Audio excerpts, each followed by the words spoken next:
Assalamualaikum warahmatullahi wabarakatuh. Sebelumnya terima kasih kepada Bapak Rijal Sukma Aliudin, SEAKMAKCA, yang sudah memberikan kesempatan dan juga waktu bagi kami mempresentasikan hasil diskusi kami. Perkenalkan, nama saya Diawina Masari dengan rekan-rekan saya. Saya Zara Rahmawati. Saya Anastasia Gunair Fahira. Saya Sri Robiatul Gagara. Kami dari kelompok 3 akan mempresentasikan materi tentang laporan arus kas.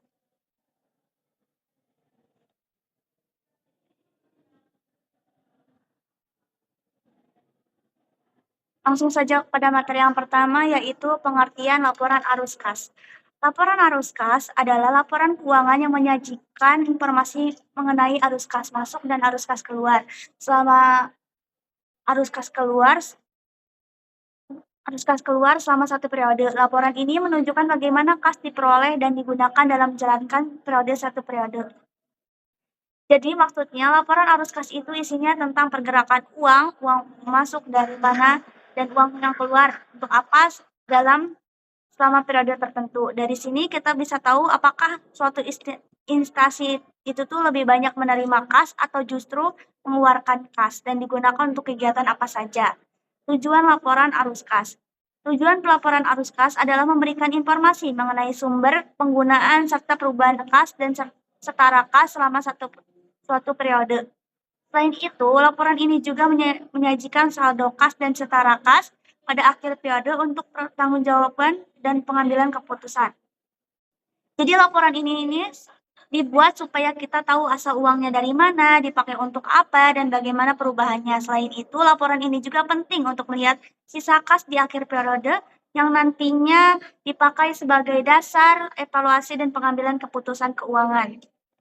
Selanjutnya, klasifikasi arus kas.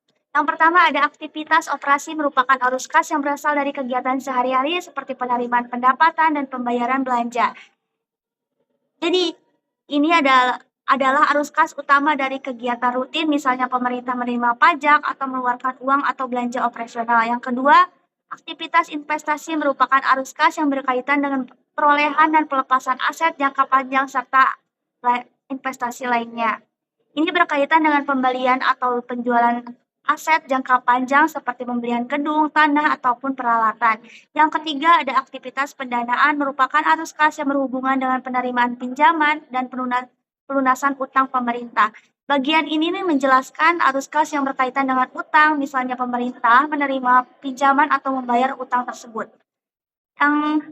Yang terakhir ada aktivitas transitoris merupakan arus kas yang bersifat sementara dan tidak mempengaruhi pendapatan maupun belanja pemerintah. Jadi ini sifatnya hanya sementara, seperti titipan atau dana yang lewat saja. Jadi tidak benar-benar dianggap sebagai pendapatan atau pengeluaran pemerintah. Selanjutnya ruang lingkup.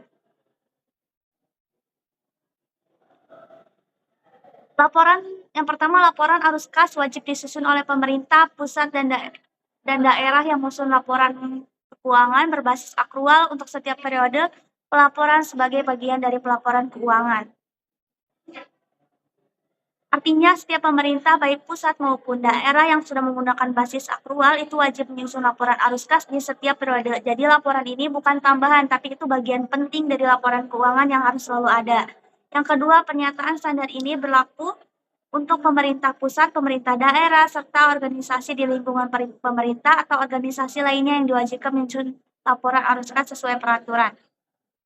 Jadi cakupannya luas, bukan cuma pemerintah pusat saja, tapi pemerintah daerah, unit atau organisasi di bawah pemerintahan. Selama mereka diwajibkan oleh peraturan, berarti harus mengikuti standar menyusun laporan arus kas. Jadi semua entitas pemerintah yang punya kewajiban pelaporan keuangan harus ikut aturan ini.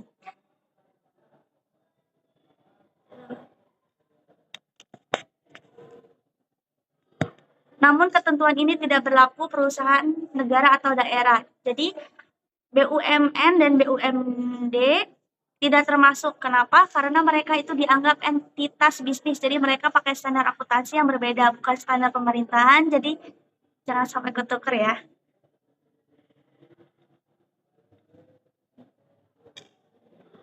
Yang selanjutnya ada manfaat informasi arus kas. Yang pertama ada sebagai indikator arus kas di masa depan dan evaluasi ketepatan taksiran sebelumnya. Laporan arus kas ini bukan cuma formalitas, tapi punya banyak manfaat penting. Yang pertama, bisa memprediksi kondisi kas di masa depan. Jadi pemerintah bisa memperkirakan apakah ke depannya kas aman atau tidak. Yang kedua, untuk alat pertanggungjawaban atas arus kas masuk dan arus kas keluar. Yang ketiga, membantu mengevaluasi.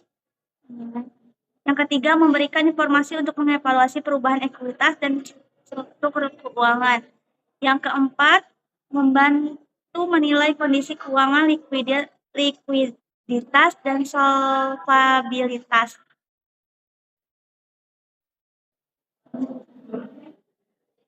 Yang kelima, menilai kemampuan pemerintah dalam memenuhi kewajiban jangka pendek dan jangka panjang. Yang terakhir, menjadi dasar dalam pengambilan keputusan ekonomi dan kebijakan keuangan. Selanjutnya, ada kas dan setara kas. Kas dan setara kas wajib disajikan di laporan arus kas. Jadi ini poin inti karena laporan arus kas itu fokusnya memang pada kas. Jadi kas dan setara kas wajib ditampilkan. Karena disitulah kita bisa melihat kondisi keuangan yang paling liquid atau paling siap digunakan. Setara kas, pemerintah merupakan investasi jangka pendek yang digunakan untuk memenuhi kebutuhan kas, mudah dicairkan, menjadi kas dengan nilai pasti, memiliki resiko perubahan nilai kecil, dan jatuh tempo paling lama 3 bulan sejak diperoleh. Jadi setara kas itu sebenarnya bukan uang langsung, tapi investasi jangka pendek yang hampir sama dengan kas. Supaya bisa disebut setara kas harus memenuhi beberapa syarat. Yang pertama, bisa cepat dicairkan jadi uang. Yang kedua, nilainya sudah pasti atau tidak berubah. Yang ketiga, risikonya sangat kecil, jangka waktunya maksimal 3 bulan. Mutasi antar pos kas dan setara kas tidak dilaporkan dalam laporan arus kas karena merupakan bagian dari manajemen kas, bukan termasuk aktivitas operasi investasi, pendanaan, atau transitoris. Jadi, kalau ada perpindahan dari kas dan ke setara kas atau sebaliknya itu tidak dicatat dalam laporan arus kas. Kenapa? Karena tidak ada uang yang benar-benar masuk atau keluar, jadi hanya perpindahan internal saja. Jadi itu cuma bagian dari pengelolaan kas, bukan aktivitas ekonomi seperti operasi, investasi, atau pendanaan. Selanjutnya, ada entitas pelaporan arus kas. Baik, selanjutnya ada entitas pelaporan arus kas. Entitas pelaporan adalah unit pemerintahan yang terdiri dari satu atau lebih entitas akuntansi yang menurut ketentuan peraturan perundang-undangan wajib menyampaikan laporan pertanggungjawaban berupa laporan keuangan. Entitas pelaporan dimaksud terdiri dari pemerintah pusat, pemerintah daerah, masing-masing kementerian negara atau lembaga di lingkungan pemerintah pusat, dan satuan organisasi di lingkungan pemerintah pusat atau daerah atau organisasi lainnya. Jika menurut peraturan perundang-undangan satuan organisasi dimaksud wajib menyajikan laporan keuangan. Lalu, siapa yang wajib menyusun laporan arus kas? Tidak semua entitas pelaporan wajib menyusun laporan arus kas.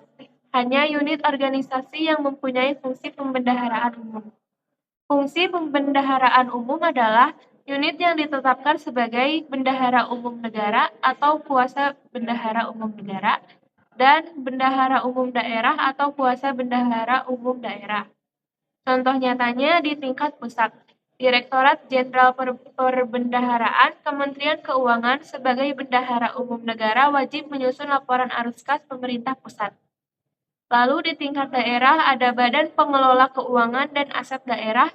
Kota Bandung sebagai bendahara umum daerah wajib menyusun laporan arus kas pemerintah Kota Bandung. Dan ada satuan kerja di suatu kementerian yang hanya melaksanakan anggaran, tetapi bukan bendahara umum, tidak wajib menyusun laporan arus kas tersendiri, atau arus kasnya akan dikonsolidasikan ke tingkat bendahara umum.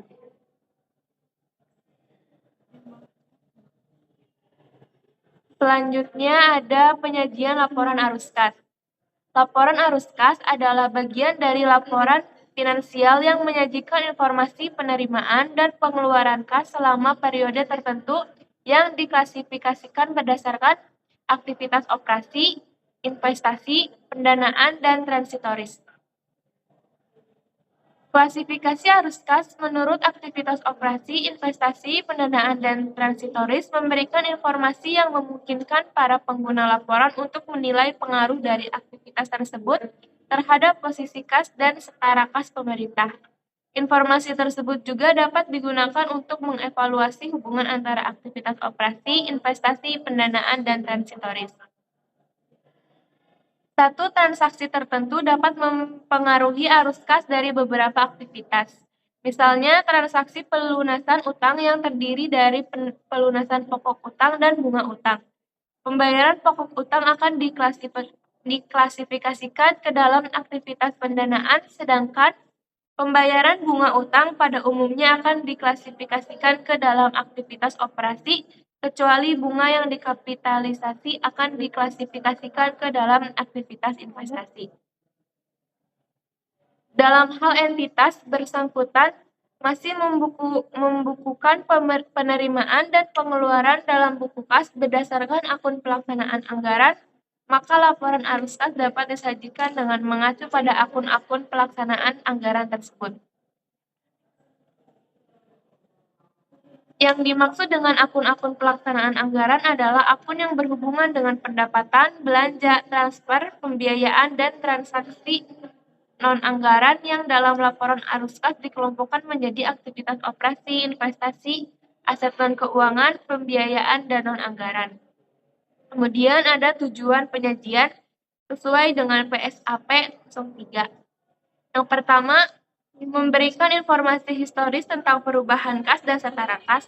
Yang kedua, membantu pengguna laporan seperti DPR, DPRD, masyarakat, kreditor, auditor untuk menilai kemampuan pemerintah menghasilkan kas dari operasi, kebutuhan pendanaan di masa depan, dan hubungan antara aktivitas operasi, investasi, dan pendanaan.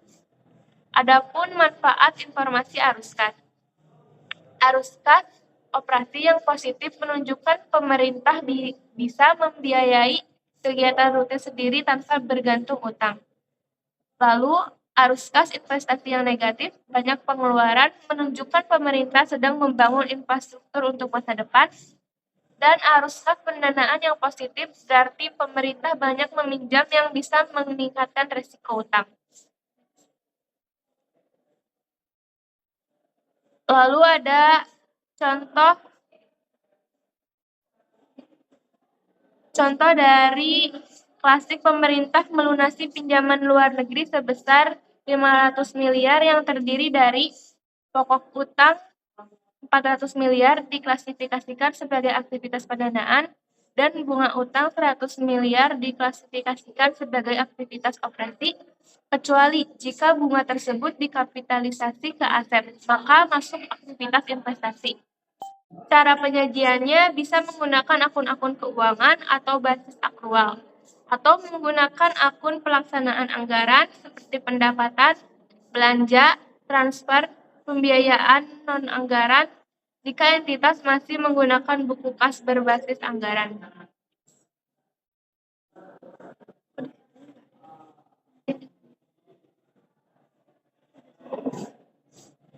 Kemudian ada aktivitas operasi.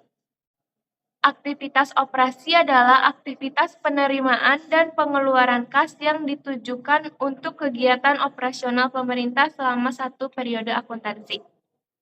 Indikator penting, arus kas bersih aktivitas operasi merupakan indikator yang menunjukkan kemampuan operasi pemerintah dalam menghasilkan kas yang cukup untuk membiayai aktivitas operasionalnya di masa yang akan datang tanpa mengandalkan sumber pendanaan dari luar. Arus masuk kas dari aktivitas operasi terutama diperoleh dari penerimaan perpajakan, penerimaan negara bukan pajak, penerimaan hibah, penerimaan bagian laba perusahaan negara atau daerah dan investasi lainnya, penerimaan lain-lain atau penerimaan dari pendapatan luar biasa, dan penerimaan transfer. Adapun arus keluar kas untuk aktivitas operasi terutama digunakan untuk pembayaran pegawai, pembayaran barang, pembayaran bunga, pembayaran subsidi, pembayaran hibah, pembayaran bantuan sosial, pembayaran lain-lain atau kejadian luar biasa, dan pembayaran transfer.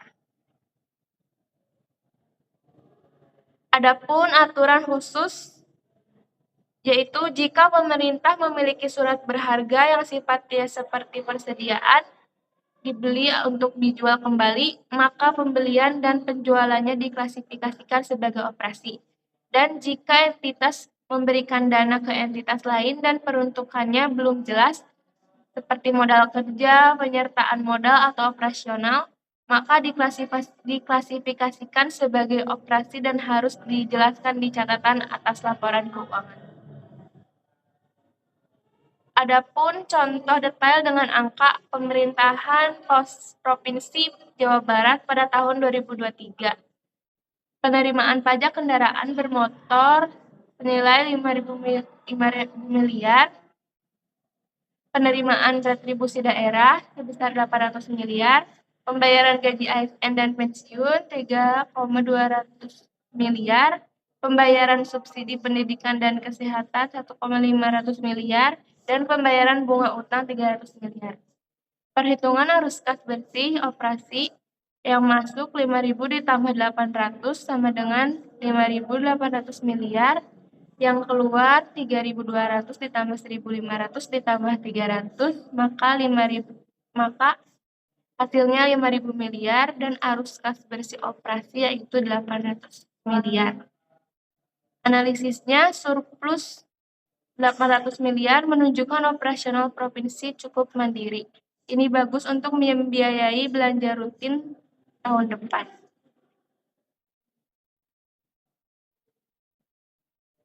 Selanjutnya ada aktivitas investasi. Aktivitas investasi adalah aktivitas penerimaan dan pengeluaran kas yang ditujukan untuk perolehan dan pelepasan aset tetap serta investasi lainnya yang tidak termasuk dalam setara kas. Tujuan aktivitas ini mencerminkan upaya pemerintah untuk meningkatkan dan mendukung pelayanan publik di masa yang akan datang, misalnya membangun jalan, sekolah, rumah sakit, atau penyertaan modal. Arus masuk kas dari aktivitas investasi terdiri dari penjualan aset tetap, penjualan aset lainnya, pencairan dana cadangan, penerimaan dari investasi, dan penjualan investasi dalam bentuk sekuritas. Kemudian arus keluar kas dari aktivitas investasi terdiri dari perolehan aset tetap, perolehan aset lainnya, pembentukan dana cadangan, penyertaan modal pemerintah, pembelian investasi dalam bentuk sekuritas. Contoh nyata dengan angka, pemerintah Kabupaten Bandung Barat pada tahun 2025 membeli tanah untuk pembangunan rumah sakit umum daerah senilai 200 miliar itu keluar investasi. Lalu membangun jembatan senilai 400 miliar itu keluar investasi. Lalu menjual gedung kantor lama yang tidak terpakai senilai 120 miliar termasuknya ke investasi, serta penyertaan modal ke PDAM senilai 80 miliar masuk ke dalam investasi juga. Maka arus kas bersih investasi yaitu 120 miliar dikurangi 250 miliar ditambah 400 miliar ditambah 80 miliar, hasilnya 610 miliar. Analisis ini arus negatif yang besar menunjukkan pemerintah sedang agresif berinvestasi infrastruktur. Ini positif jangka panjang, tetapi harus didukung oleh surplus operasi atau pendanaan yang sehat agar tidak membebani kas. Selanjutnya ada aktivitas pendanaan. Aktivitas pendanaan adalah aktivitas penerimaan dan pengeluaran kas yang berhubungan dengan pemberian piutang jangka panjang atau pelunasan utang jangka panjang yang mengakibatkan perubahan dalam jumlah dan komposisi piutang jangka panjang dan utang jangka panjang. Fokus utama hanya transaksi yang mempengaruhi utang atau piutang jangka panjang. Bunga utang tidak masuk ke sini kecuali dikapitalisasi. Adapun arus masuk kas dari aktivitas pendanaan antara lain penerimaan utang luar negeri, penerimaan dari utang obligasi, penerimaan kembali pinjaman kepada pemerintah daerah, dan penerimaan kembali pinjaman kepada perusahaan negara. Adapun arus keluar kas dari aktivitas pendanaan antara lain pembayaran pokok utang luar negeri, pembayaran pokok utang obligasi, pengeluaran kas untuk dipinjamkan kepada pemerintah daerah, dan pengeluaran kas untuk dipinjamkan kepada perusahaan negara. Lalu ada contoh detail pada pemerintah pusat tahun 2025. Menerima pinjaman dari Asian Development Bank atau ADB nilai 2.000 miliar yaitu masuk ke pendanaan, lalu membayar pokok utang obligasi yang jatuh tempo senilai 800 miliar keluar dari pendanaan, dan memberikan pinjaman jangka panjang ke Pemprov Jawa Barat senilai 300 miliar keluar dari pendanaan. Arus kas bersih pendanaan yaitu 2.000 dikurangi 800 miliar ditambah 300 miliar, hasilnya 900 miliar. Analisis dari arus positif menunjukkan pemerintah banyak meminjam untuk menutup defisit atau membiayai investasi. Namun ini harus diimbangi dengan kemampuan bayar di masa depan agar tidak meningkatkan beban utang negara.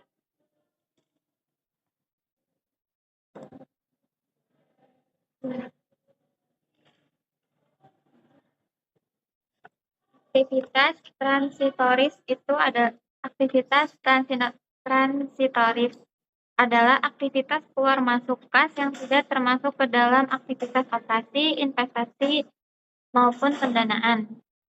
Yang perlu dipahami, arus kas dari aktivitas ini dicatat secara bruto. Artinya, dicatat seluruh penerimaan dan pengeluarannya. Meskipun ada uang yang masuk dan keluar, aktivitas ini tidak mempengaruhi pendapatan, beban, maupun pendanaan pemerintah. Hal ini karena sifatnya hanya sementara, atau bisa dibilang hanya sebagai perantara saja. Selanjutnya ada arus kas dari aktivitas transitoris itu ada 3. Yang pertama, perhitungan pihak ketiga atau PFK. PFK ini berasal dari potongan surat pemerintah membayar atau dari penerimaan yang sebenarnya milik pihak ketiga. Contohnya seperti potongan taspen dan akses.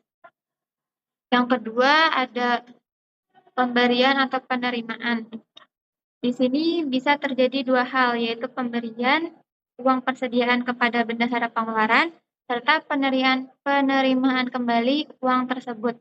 Yang ketiga ada kiriman uang. Ini adalah perpindahan kas antara rekening pemerintahan, misalnya dari satu rekening kas ke rekening lainnya. Jika dilihat dari arus kasnya, aktivitas transitoris terbagi menjadi 2. Yang pertama ada arus kas masuk, yang meliputi penerimaan FK, kiriman uang masuk, penerimaan kembali uang persediaan dari bendahara pengeluaran.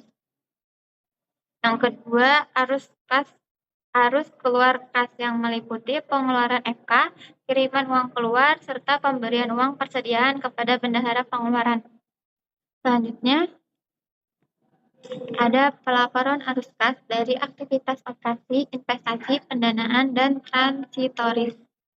Pelaporan arus kas adalah laporan yang menyajikan arus masuk dan arus keluar kas yang kemudian dikelompokkan ke 4 aktivitas, yaitu aktivitas operasi, investasi, pendanaan, dan transitoris. Metode pelaporan dari arus kas aktivitas operasi dapat disajikan menggunakan 2 metode, yaitu metode langsung dan metode tidak langsung. Metode langsung, laporan menyajikannya secara langsung, penerimaan dan pengeluaran kas bruto. Sedangkan metode tidak langsung, laba atau surplus disesuaikan dengan transaksi non-kas seperti aktual, deral, serta penyesuaian dari transaksi yang tidak melibatkan kas. Rekomendasi entitas pelaporan pemerintah. Rekomendasi untuk perintah dalam pelaporannya sebaiknya menggunakan metode langsung. Hal ini karena metode langsung lebih mudah dipahami, lebih jelas untuk analisis arus kas, serta memberikan informasi yang lebih transparan karena data penerimaan dan pengeluaran kas dapat dilihat secara langsung. Selanjutnya ada pelaporan arus kas atas dasar arus kas bersih. Arus kas dari aktivitas operasi dapat dilaporkan berdasarkan arus kas bersih dalam kondisi tertentu. Yaitu kondisi yang pertama adalah ketika penerimaan dan pengeluaran kas lebih mencerminkan aktivitas pihak lain yang menerima manfaat, bukan aktivitas langsung dari pemerintah. Contohnya dapat dilihat pada kerjasama operasional. Kondisi yang kedua adalah ketika transaksi memiliki perputaran yang cepat, dengan volume transaksi yang tinggi serta jangka waktu yang singkat, sehingga penerimaan dan pengeluaran kas terjadi secara berulang-ulang. Selanjutnya ada arus kas mata asing uang asing. Arus kas yang berasal dari transaksi dalam mata uang asing dicatat dalam rupiah dengan menggunakan kurs pada tanggal terjadinya transaksi. Untuk arus kas dari aktivitas entitas di luar negeri juga dijabarkan ke dalam rupiah berdasarkan kurs pada tanggal transaksi tersebut. Sementara itu, keuntungan atau kerugian akibat selisih kurs yang belum direalisasikan tidak memengaruhi arus kas. Selanjutnya ada bunga dan bagian laba. Arus kas dari penerimaan pendapatan bunga dan pengeluaran beban untuk pembayaran bunga pinjaman harus diungkapkan secara terpisah dan diklasifikasikan ke dalam aktivitas operasi secara konsisten dari tahun ke tahun. Arus kas dari penerimaan bunga merupakan jumlah kas yang benar-benar diterima dari pendapatan bunga pada periode akuntansi yang bersangkutan dan dilaporkan dalam aktivitas operasi. Sedangkan arus kas dari pengeluaran beban pembayaran bunga merupakan jumlah kas yang benar-benar dibayarkan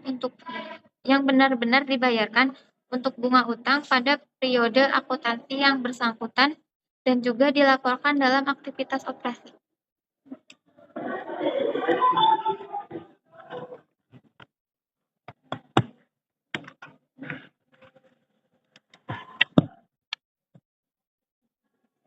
Selanjutnya, bagian perolehan dan pelepasan investasi. Di sini ada beberapa poin utama yang harus diperhatikan. Yang pertama, metode pencatatan. Metode pencatatan dalam akuntansi pemerintah kita menggunakan dua pilihan metode, yaitu metode ekuitas atau biaya. Lalu yang keduanya nilai investasi. Ini poin yang sangat penting, investasi harus dicatat sebesar nilai kas yang dikeluarkan. Jadi, berapa uang tunai yang benar-benar keluar dari kas negara atau daerah, itulah yang menjadi nilai investasinya. Lalu yang terakhir ada pelaporan arus kas. Pengeluaran kas untuk investasi jangka panjang ini tidak boleh dicampur dengan belanja rutin. Semuanya harus dilaporkan secara terpisah dalam aktivitas investasi pada pelaporan arus kas.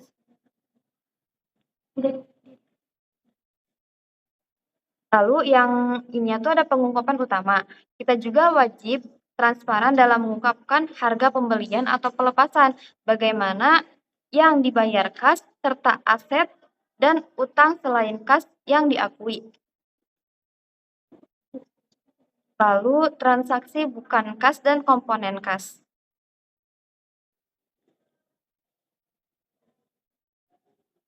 Bagaimana jika ada transaksi yang tidak menggunakan uang tunai? Inilah yang disebut transaksi bukan kas. Yang pertama, aturan pelaporan.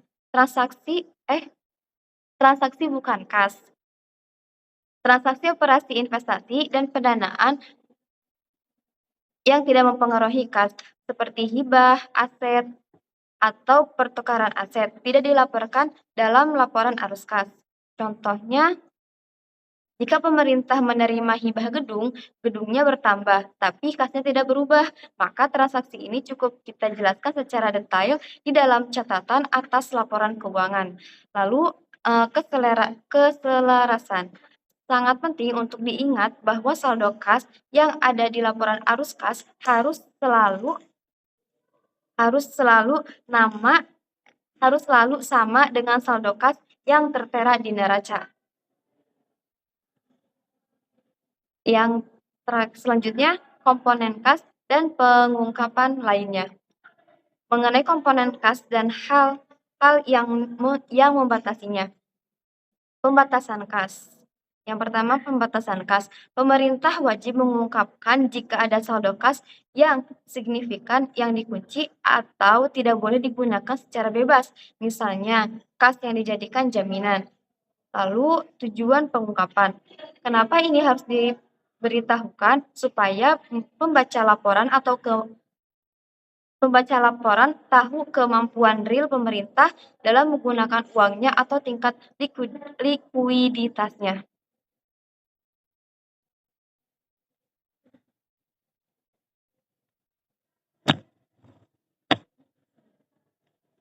Sekian presentasi kelompok kami.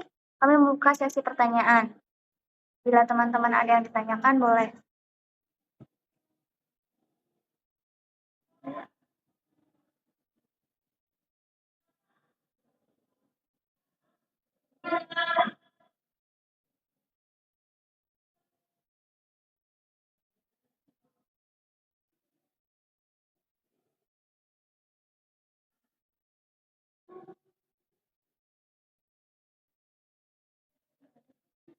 Sekian, terima kasih. Tapi tidak ada.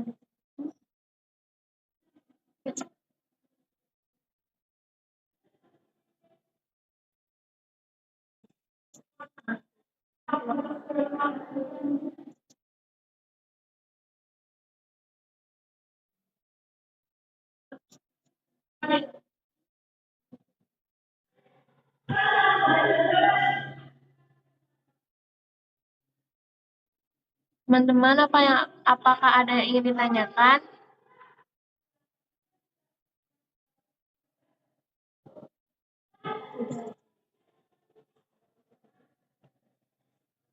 Jika presentasi kali ini tidak ada yang ditanyakan, kami mohon pamit undur diri. Billahi taufiq wal hidayah. Wassalamualaikum warahmatullahi wabarakatuh.